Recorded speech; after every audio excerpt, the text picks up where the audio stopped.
제일 되는 목적은 하나님을 영화롭게 하며 그를 기쁘시게 하는 것이라고 저희들은 고백하고 있습니다.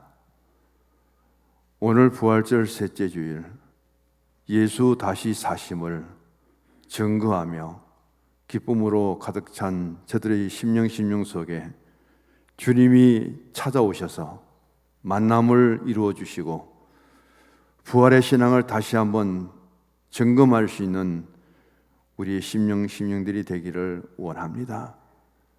예배를 위하여 공동 기도를 올려드린 장로님의 간구하심을 들어 주옵시고 하나님의 교회에 무엇이 부족한지 하나님께서 지켜주시며 채워주시기를 간절히 원합니다. 임마누엘 찬양대, 오늘 또 대원 중에 몸이 불편한 대원들도 있습니다. 하나님, 거룩한 가운을 입고 하나님의 거룩한 성호를 부르며 찬양하며 앞서가야 될 저 자리를 하나님께서 긍휼히 지켜 주옵시고 아버지 하나님 채워주시되 하나님의 교회에 찬양이 가득 찰 수 있도록 은혜 가운데 채워 주옵시고 하나님을 영화롭게 할 수 있는 우리의 신앙이 되기를 원합니다. 말씀을 따라 세워주시니 감사함을 드렸고 오늘 또 주님의 말씀이 선포되는 곳에 주의 영이 함께하여 주시며 하나님 사람의 모습은 감춰주시고 오직 하나님의 거룩한 말씀만이 우리 가운데 임하게 하여 주시옵소서. 예수님 이름으로 기도드립니다. 아멘. 주보를 보시면은 이스라엘과 아랍의 6.1 전쟁 이야기가 있습니다. 참 오래되었어요. 1967년 6월 5일에서 6월 11일까지 쉽게 말하기를 6.1 전쟁이라고 하죠. 지금의 이집트와 시리아와 요르단, 레바논이 아랍 동맹 연합군을 이루어서 이스라엘과 전쟁을 한 역사적인 사건입니다. 이스라엘은 정보가 굉장히 빠르고 이미 전쟁을 해야 할 판이면 전쟁의 공격을 받기보다 우리가 먼저 성공을 하자. 그것을 통해서 6.1 전쟁도 인구수나 병력이나 무기의 상황에서는 비교될 수 없을 정도로 이스라엘이 부족합니다. 피할 수 없는 전쟁이라면 우리가 먼저 공격을 하자. 그래서 이스라엘의 공군기가 먼저 뜨고요. 애굽으로 들어가는데 얼마나 낮게 비행을 했는지 지상 50m 높이로 그 전투기가 날아가는데 그때 수에즈 운하든지 지중해 쪽에 러시아에 그리고 미국에 그 탐지기가 다 있었대요. 레이더가 다 있었는데도 어느 나라에도 잡히지 않고 날아가서 이집트의 공군 비행기가 한 대도 뜨지 못하도록 박살을 내버렸대요. 그래서 6일 만에 전쟁을 끝내고 이런 전쟁의 역사는 없다는 거예요. 기자들이 이런 전쟁 역사에서 볼 수 없는 이스라엘의 승리를 보면서 그때 총리가 베긴 총리입니다. 질문을 했습니다. 어떻게 이스라엘이 이 4대 국의 동맹을 맺고 쳐들어오고 전쟁을 하는 데서 이길 수가 있었습니까? 총리가 하는 말은 한마디입니다. 우리 군대는 절대로 내릴 수 없는 명령이 하나 있습니다. 그럼 그 명령이 무엇입니까? 물을 때에 백인 총리는 짤막하게 말합니다. 우리나라 군대는 앞으로 돌격, 앞으로 전진, 그런 명령은 군대에서 내릴 수가 없습니다. 이상하잖아요. 군인은 돌격 앞으로 가면 죽을 똥 설똥 모르고 가서 싸워야 되고 자기가 죽음을 각오하고 앞장서서 싸워야 되는데 그 명령이 이스라엘 군대에는 없다는 거예요. 그러면서 하는 말이 나를 따르라. Follow me. 내가 앞장서겠다. 그런 각오로 이스라엘 군대는 지금도 훈련받고 지금도 그런 자세로 전투에 임하고 있다. 무엇이 다르냐 하면은 공격 명령을 내리고 지휘관들은 돌격 앞으로 하고 병사들을 앞세워서 수없이 죽게 만드는데 이스라엘 군대는 나를 따르라. 한 사람의 군인, 한 사람의 지도자, 한 사람의 리더자가 자기 자신을 먼저 희생하면서 나아갈 때에 그 모든 용사들이 지휘관과 지휘자를 따라서 목숨을 걸고 싸웠기 때문에 우리에게는 승리가 있었습니다. 더 이상 기자회견을 하지 않았습니다. 오늘 우리는 이 나를 따르는 말씀은 군대 용어거든요. 3일이면 완전히 점령을 하고 항복을 받아내리라고 그렇게 우크라이나를 침공한 나라가 러시아입니다. 1년이 넘도록 지금 계속되고 있죠. 우크라이나 여대생들이 나라를 지키는 것이 우선이라 하면서 학업을 중단하고 수천 명이 군복을 갈아입고 훈련받는 모습들을 우리가 보게 되죠. 러시아는 30만 명의 감옥소들을 수감해 놓으면 못합니까? 한번 이 기회에 나라를 위해서 충성하면은 너희들에게 자유를 주겠다. 소수민족들 그 청년들을 불러다가 앞으로 가 하면서 전쟁 보내서 얼마나 많은 사람이 생명을 잃고 있습니까? 오늘 우리의 현실의 모습입니다. 앞으로 가라고 명령하는 그 사람이 나를 따라오라고 해서 앞설 수 있다면 그 공동체는 다를 수밖에 없다는 거예요. 우리는 믿음 안에서 공동체 그 위에서 어떻게 내가 나를 따라하면서 앞서갈 수 있느냐는 거예요. 나는 가만히 있으면서 이것저것 하라고 명령만 내리고 지시만 내리고 그러면 또 지시를 받은 사람들은 제대로 역할을 하지 않고 있습니다. 이 체계를 이것을 바꾸어야 힘을 얻게 되고 함께 공동체를 이루고 내 희생을 아까워하지 아니할 때에 그것을 보고 다른 구성원들도 하나가 될 수 있다는 그런 역설적인 진리라고 볼 수가 있습니다. 오늘 본문의 말씀을 통해서 본받아야 할 평신도는 바나바다. 저는 그런 제목을 정합니다. 이 바나바는 사울이라는 한 사람이 변화를 받아 바울이라는 이름과 더불어 기독교 역사에 위대한 발자취를 남기는데 바울이 바울 될 수 있도록 곁에서 멘토가 되어준 사람이고 이 바나바의 영향이 얼마만큼 큰지 우리는 교회의 역사요, 성령의 역사요, 그리고 믿음의 역사인 사도행전을 통해서 아름답게 보여주고 있습니다. 바나바는 평신도예요. 이미 예루살렘에는 12명의 예수님의 제자가 있습니다. 그리고 70인의 전도대가 구성되어 있어요. 예루살렘 교회는 7분의 안수 집사님이 심호하고 있습니다. 그런데 어디에도 바나바는 없어요. 유력하게 찾아내는 그 조직 속에 바나바는 70인의 전도대의 제자 중에 포함되어 있을 것이라는 것이 겨우 하나의 논리로 우리에게 들려주고 있습니다. 어떻게 바나바는 본이 되었는가?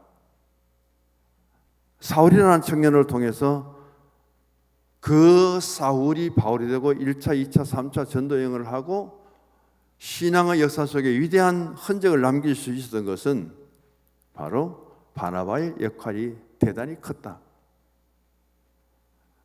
바울 곁의 사람들이라는 책이 있습니다. 엄청나게 많지요. 바울의 곁에는 디모데도 있었고 디도도 있었고 아볼로도 있었고 누가도 있었고요. 실라도 있었고 그렇게 많은 바울 곁의 사람들 중에 첫 번째를 바나바라고 합니다. 그런데 신학자들이 모여서 말을 바꿉니다. 이건 아니다. 바울 곁의 사람 중에 바나바가 아니라 바나바 곁의 사람 바울이라고 해야 된다. 바울의 곁에 바울의 동역자로 수없이 많은 사람이 이름이 등장하는데 바나만큼은 바나바 곁에 바울로 해야 된다. 그 바나바가 얼마나 신앙의 중심적으로 바울을 지켜주었는가, 바울을 변론해 주었는가, 바울의 사역이 힘이 되어 주었는가, 얼마만큼 바울을 인정해 주었는가, 그 사람은 바나바다. 그렇게까지 말하고 있습니다. 평신도를 헬라어에 보면은 나오스라는 단어를 씁니다. 지금 나오스라는 국가도 있거든요. 베트남 곁에. 나오스라는 단어인데 뜻은 하나님의 백성이라는 뜻입니다. 구약 성경에 보면은 제사장과 백성들의 관계는 엄청 벌어져 있습니다. 그걸 하나의 차이점이라고 보기보다 구약과 제사장과 백성은 하나의 계급의 차이라고도 볼 수 있거든요. 그런데 신약 성경에 오면은 목사와 평신도는 차이가 없습니다. 직분이지 그 계급이 아니에요. 목사라고 하는 사람은 교회를 통해서 목회하고 말씀을 선포하도록 노예가 파송한 사람이에요. 저는 성서중앙교회 있지만 저의 소속은 성서중앙교회가 아닙니다. 저는 경북노예 소속이에요.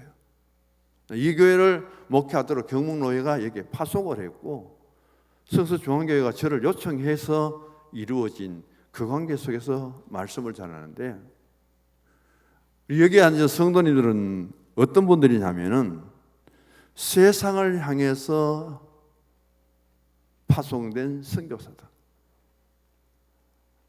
한번 보시기 바랍니다. 다 세상에서 구별되어 오신 분이에요. 저는 이미 목회자라는 테두리를 벗어나지 못하고 경북노예 목사의 소속으로 있다가 이 교회에 와서 목회를 하는 목사에 불과한데 여러분들은 세상 속에서 각자 삶의 모습도 직장도 환경도 다 다른데 이 성서중앙교회로 하여금 부름을 받은 사람들이에요. 여기에서 신앙적으로 무장하고 예수님의 부활신앙을 가지고 우리는 세상 속에 파송을 나가야 돼요. 어쩌면 목회자보다 훨씬 더 중한 직분을 받은 분들이 누구냐 하면 평신도예요. 세상에 제약된 세상, 번연의 말을 들으면 장차 망할 세상에서 하나님이 부르시고 선택해서 우리 교회에 들어오셨습니다. 여기에서 우리가 얼마나 변화되어야 되느냐 하면은 빛으로 오신 예수님의 빛을 받으시고 예수님의 그 가르침과 예수님의 배움과 예수님에 대해서 모든 것을 닮아서 다시금 세상의 빛으로 나아가라. 세상에 복음 들고 나가라. 목사의 생활은 굉장히 단순합니다. 제가 주일을 떠나서 한 주간 생활할 때 어디 가서 무슨 일을 하며 그 역할이 뭐예요? 그런데 교회를 떠나서 한 주간 동안 다 직장도 다르잖아요. 하시는 일도 다르잖아요. 저는 만나는 사람이 굉장히 제한되어 있습니다. 엄청나게 많은 사람을 만나잖아요. 그래서 이 교회에 들어와 예수님 말씀을 통해서 신앙을 통해서 채우시되 그 진리의 말씀을 갖고 내 가정과 직장과 사회로 나가고 그것을 빛된 사람이 되고 빛을 발하는 그런 사람이 되라. 신앙적인 영역은 비교될 수 없을 만큼 평신도가 많습니다. 또 하나 비교를 할게요. 이 교회에 부교육자도 있지만은 목회 담임은 제가 맡아 있습니다. 우리 교회의 모든 성도님들과 저를 비교하면 몇 대 몇이 되겠습니까? 예를 들어서 100이라고 보십시다. 100대 1이에요. 이 교회에 전적으로 맡아서 목회하는 목사는 저 하나입니다. 저를 돕는 부교육자도 있지만요. 우리 교회 성도님들은 100명이라고 볼 때 100대 1이에요. 누구 영역이 큽니까? 누구의 활동이 더 커야 되느냐는 거예요. 여기에서 바나바가 등장합니다. 여기에서 바나바와 같은 역할을 하는 분이 대단히 중요하다는 거예요. 그래서 100대 1의 자리에서 저는 교회의 말씀과 기도를 통해서 영의 양식을 준비하고 그렇게 신앙적인 양육을 이끌어간다면은 그 말씀을 통해서 은혜 받고 내 신앙이 더 성숙해갖고 예수 이름으로 세상 속에 나갑니다. 복음 들고 나갑니다. 그래서 세상의 사람들에게 본이 되는 거예요. 내가 믿는 예수님이 증거됩니다. 그래서 그분들을 함께 주께로 돌아올 수 있도록 하는 그 역할을 해야 될 사람이 누구냐면은 바로 평신도라는 거예요. 그 일을 가장 귀하게 아름답게 한 사람이 바나바뿐 아니라 바나바는 한 사람의 위대한 사역자, 최고의 전도자, 최고의 선교사까지 키워내는 위대한 일을 한 사람이 바나바라는 거예요. 그래서 이 교회 안에 바나바와 같은 역할을 할 수 있는 사람, 하나님의 종에게, 일꾼에게 가장 곁에서 힘이 될 수 있는 멘토가 될 수 있는 그 바나바, 모든 사역의 훈련 중에 지금도 가장 많은 비중을 차지하는 것이 바나바 사역의 훈련입니다. 바나바 사역의 교육이에요.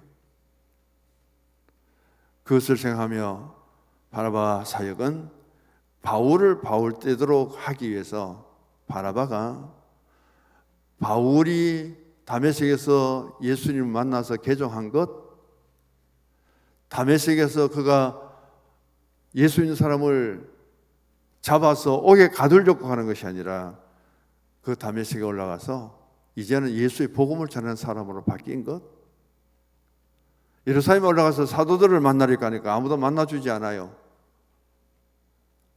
그 바울이 행한 일은 스데반을 돌로 쳐 죽이는 사건부터 시작해서 굉장히 소문이 나쁘죠. 그런데 그 사도들 앞에 서서 바울을 변론하는 사람이 누구냐면 바나바예요. 이 사람이 예수 만난 것은 분명하다. 개종한 것도 맞다. 이제는 핍박자 아니라 앞으로 복음 전도자가 될 것이다. 그런데 바울의 말은 하나도 안 믿어도요, 바나바가 하는 말은 예루살렘 교회 사도들이 다 믿어주는 거예요. 목사의 말을 믿지 않는데 신실한 평신도의 말은 다 믿어준다는 거예요. 그게 바나바의 위대한 인격이에요.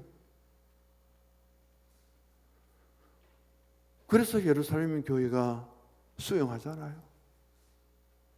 자기에게 안디옥 교회 목회가 주어졌을 때에 그 멀리 떨어진 다소까지 친히 찾아가서 바울아 오라고 해도 올까 말까 한 사람인데 가서 친히 데리고 나를 따라오라고 해서 안디옥 교회에 팀 목회를 한 사람이 바나바예요.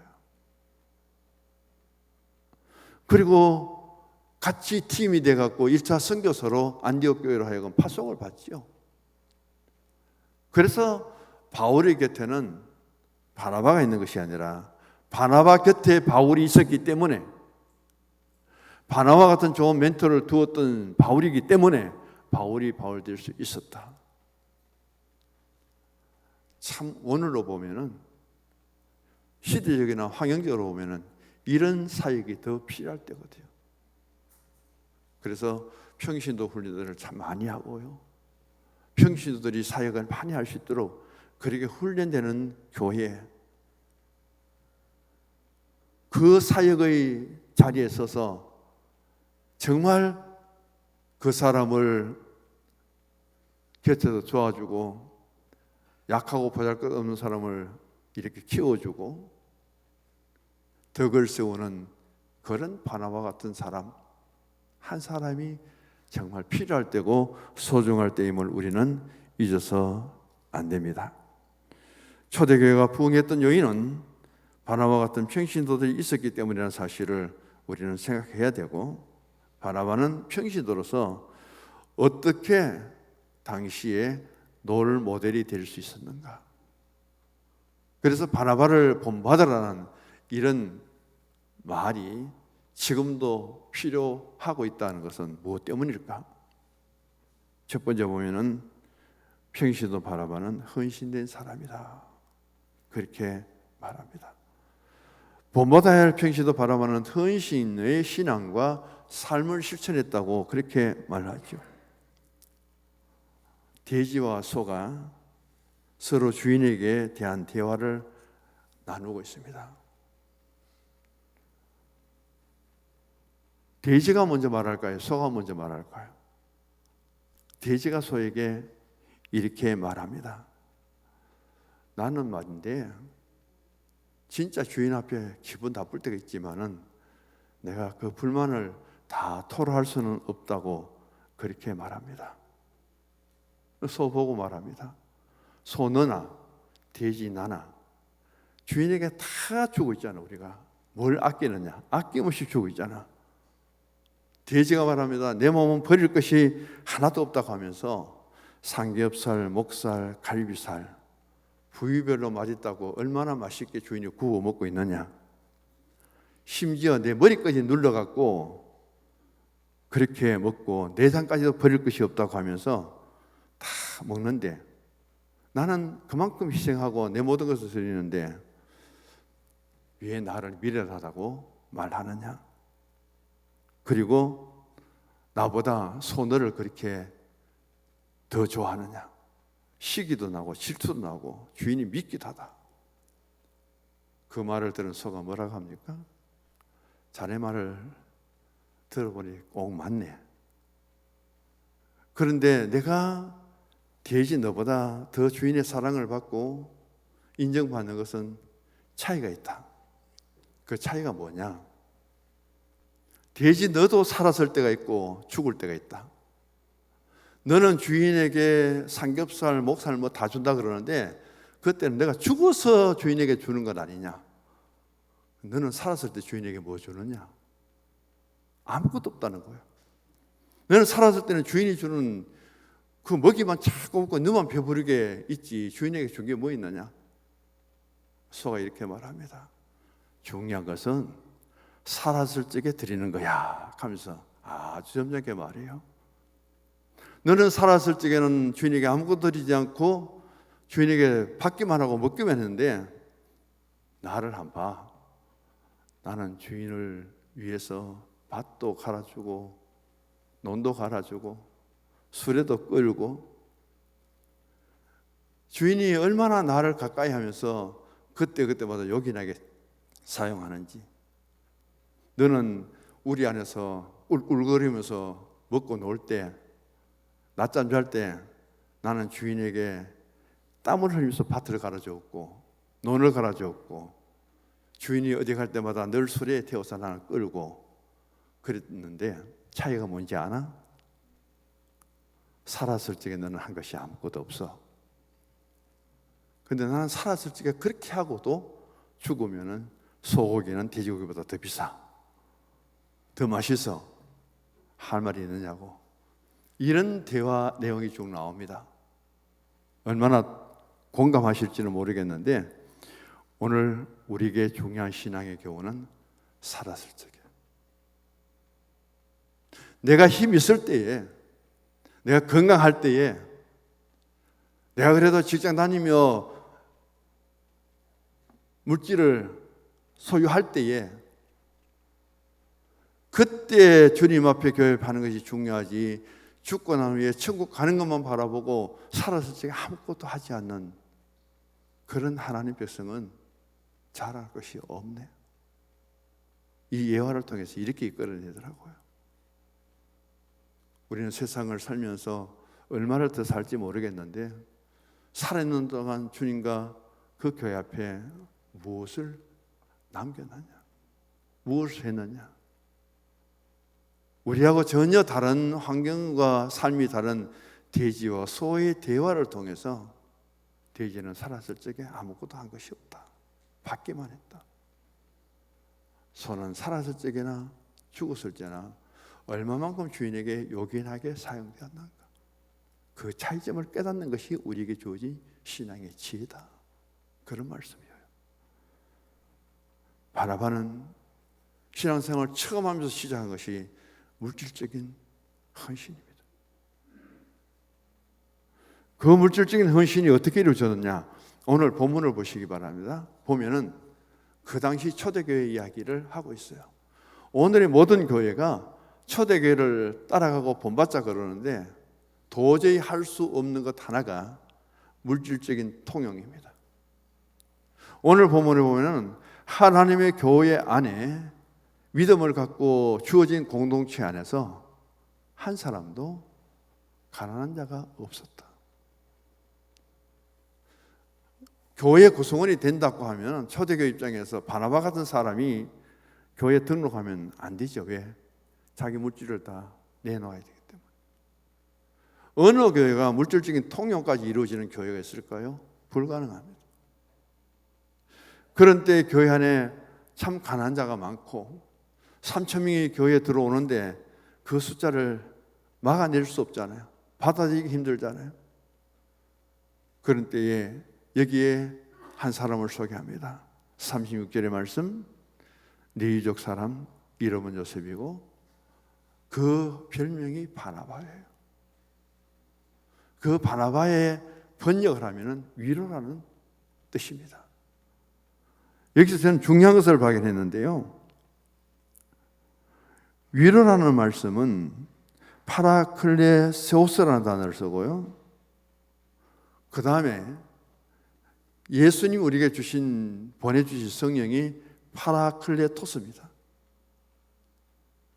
파라클레토스와 파라클레세오라는 이 단어는 같은 뜻이더라고요. 그래서 바나바는 위로의 사람인데 자기가 지은 이름이 아니라 사도들과 초대 교회가 지어준 이름이에요. 당신은 정말 멋진 위로자다. 그걸 우리말로 하니까 당신은 성령을 닮은 사람이다. 당신 자체가 누군가를 배워야 되고 누군가를 닮아야 되는데 가장 성령을 많이 닮은 사람이 바나바 당신이다, 그 이야기예요. 그걸 누가 이름 붙여줬느냐? 같은 교회 성도들이 붙여준 거예요. 나의 이웃의 형제가 붙여준 거예요. 당신의 이름은 요셉인데 당신이 가진 그 위로자로서 교회와 공동체와 다른 사람들에게 하는 그 일을 보니까, 행함을 보니까 당신은 성령을 닮은 사람이다. 성령만이 할 수 있는 그 일을 당신이 지금 행하고 있다. 얼마나 칭찬을 받습니까? 너무너무 칭찬이 많지요. 거기에 셈을 한 사람이 나타납니다. 5장에 들어가면 아나니아 삽비라가 나오죠. 야, 내 재산 팔아서 교회 바치니까 성령을 닮은 사람, 위로자라는 것을 인정해 주더라.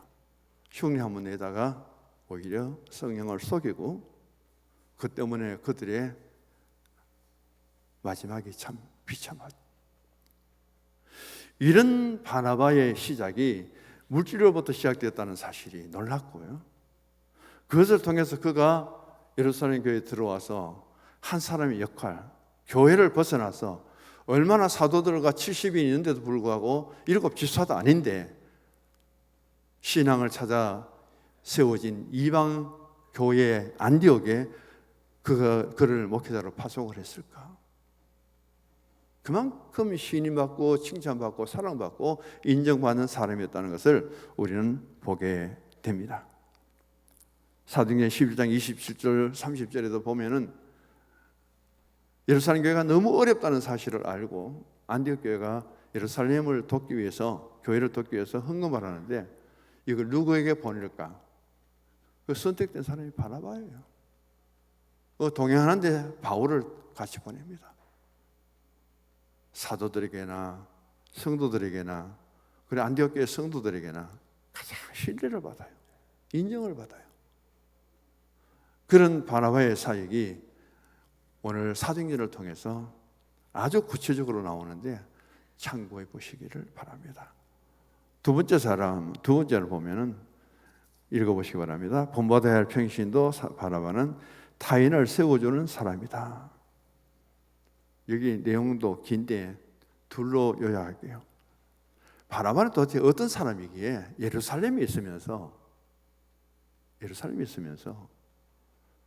다메섹은 지금의 시리아의 수도거든요. 다마스커스입니다. 그럼 시리아에 그 예수 믿는 사람을 잡으려고 가는 사도 바울이, 사도라는 사람이 거기서 예수님 만나고 개종되었다는 사실을 바나바가 가장 먼저 듣습니다. 지금으로 치면 정보통이에요. 그는 예루살렘 교회를 섬기면서 예루살렘 주변에 어떤 곳에 무슨 일이 일어나는지 그 정보에 굉장히 관심을 가진 사람이었다. 어떻게 다메섹에서 부활하신 예수님이 찾아오셔서 그 사울을 만나주고 사울이 거기에서 땅에 거꾸러지고 아내의 안수를 하여금 비늘이 벗어지면서 개종하고 예수님의 복음을 전하는 사람으로 바뀌어졌는지 그 사실을 누가 제일 먼저 알았느냐? 바나바가 먼저 알았다는 거예요. 정보통 중에 정보통이에요. 우리는 정확한 정보는 참 유익해요. 교회도 마찬가지입니다.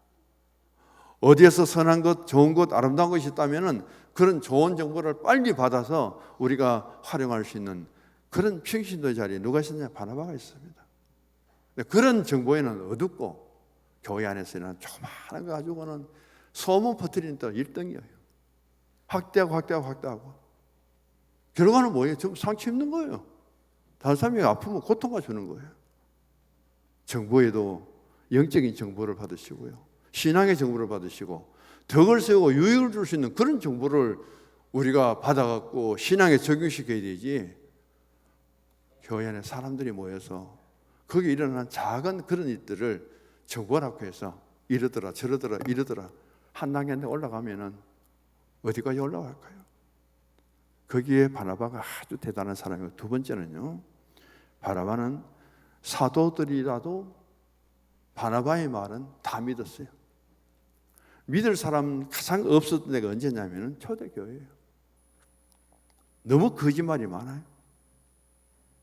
사이도 많고 이단들도 많고 유대주의도 많고 영주의자들도 많고 누구도 믿을 수 없는 그 상황 속에서 교회를 지키는 것이 힘든데 이 바나바가 가서 말을 하면 다 믿어버려요. 다 인정을 해줘요. 여기 두 가지 보세요. 신앙적인 정보통, 그 다음에 하나님과 사람들에게 교회 안에서도 신실하게 그 사람의 말을 인정받고 신뢰해주고 믿어주는 그런 한 사람이 예루살렘 교회를 어떻게 지키고 있고, 그리고 안디옥 교회를 어떻게 섬겼는가 하는 것을 우리 여기서 보게 되고, 우리 옆에 분에게 인사합시다. 사람은 믿기보다 사랑하는 존재다. 할렐루야. 각 교회에 좋은 정보가 있으면 알려주시고요.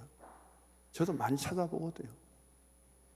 요즘은 한소망교회든지 안 그러면 광성 거룩함교회든지 서울 쪽으로 가서 제가 아침부터 계속 방송을 듣거든요. 설교를 듣거든요. 목사님들 어떻게 하는가, 금요 기도회도 어떻게 하는가, 여러 군데를 들어가도 우리보다 찬양 더 뜨겁게 많이 하고 그런 차이가 별로 없어요. 좋은 정보를 있으면 알려주시고 그것을 교회에 적용할 수 있는 그런 것이 참 아름답지 않을까 생각을 합니다.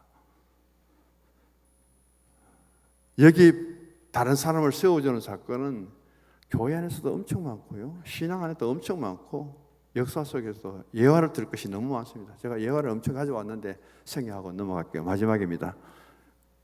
같이 읽어봅니다. 본받아야 할 평신도 바나바는 섬김의 사람이다. 참 잘 섬겼어요. 잘 섬겼고, 마가 때문에 바나바와 바울이 엄청 다툽니다. 싸웁니다. 어느 정도로 다투었느냐, 둘이 다시 보지 말자고 헤어져 버립니다. 이 마가를 사도 바울이 전혀 믿어주지 않아요. 젊은 사람이 저렇게 결단도 없고 조금 힘들다고 포기해버리고 중단해버리고, 저런 사람과는 나는 절대 선교가 잘 수 없다고 딱 잘라버립니다.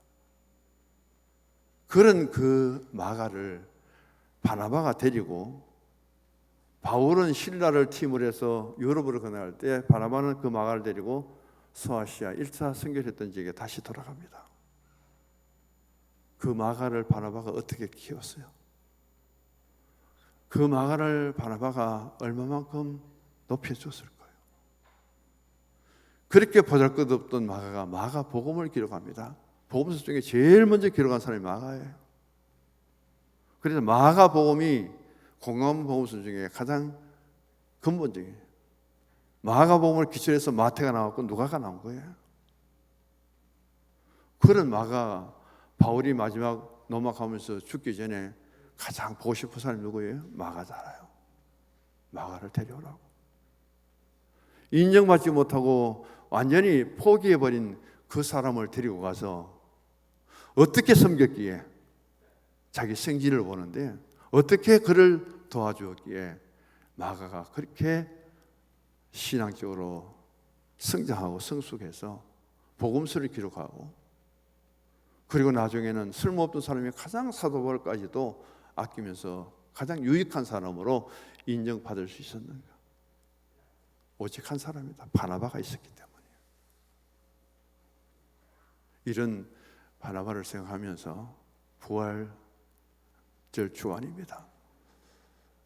기도하시고, 저도 그래요. 바라는 것은 우리 성서중앙교회 공동체도 누군가는 바나바처럼 일어서야 되겠다.